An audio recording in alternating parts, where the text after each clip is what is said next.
భాగ్యనగరంలో అధునాతనమైన వైద్య సదుపాయాలు కలిగిన హాస్పిటల్స్ ప్రజల వద్ద నుంచి లక్షల రూపాయల ఫీజులు గుంజుతున్నాయి.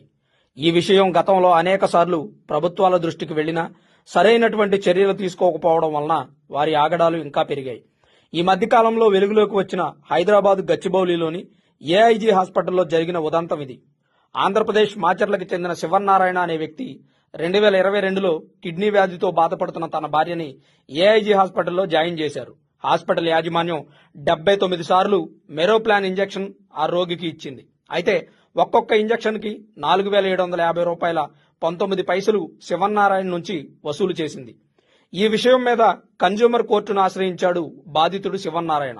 సాక్ష్యాధారాలు పరిశీలించిన కోర్టు బహిరంగ మార్కెట్లో 700 రూపాయలకు దొరికే మెరోప్లాన్ ఇంజెక్షన్ కి బాధితుడి వద్ద నుంచి 4,750 రూపాయల 19 పైసలు వసూలు చేసినందుకు గాను 3,50,775 రూపాయలు బాధితుడికి చెల్లించాలని తీర్పునిచ్చింది. అదనంగా 30,000 రూపాయలు పరిహారం, 10,000 రూపాయలు పిటిషన్ ఖర్చుల నిమిత్తం, దానితో పాటు ఆసుపత్రి వినియోగదారుల సంక్షేమ నిధికి 1,00,000 రూపాయలు చెల్లించాలని వినియోగదారుల వివాద పరిష్కార కమిషన్ ఆదేశించింది. ప్రజలు ఆరోగ్యం బాగు చేసుకోవడానికి హాస్పిటల్స్ కు వెళుతుంటే ఆరోగ్యంతో పాటు ఆస్తులు కూడా హాస్పిటల్ యాజమాన్యం కాజేస్తుంటే ఎవరికి చెప్పుకోవాలి?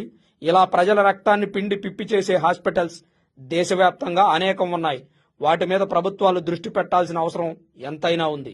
మార్కెట్లో 700 రూపాయలకు దొరికే ఇంజెక్షన్ కి 4,700 వసూలు చేశారంటే హాస్పిటల్ యాజమాన్యం ఈ రకంగా ఎన్ని కోట్ల రూపాయలు గుంజుకుంటున్నారు పేద ప్రజల నుంచి?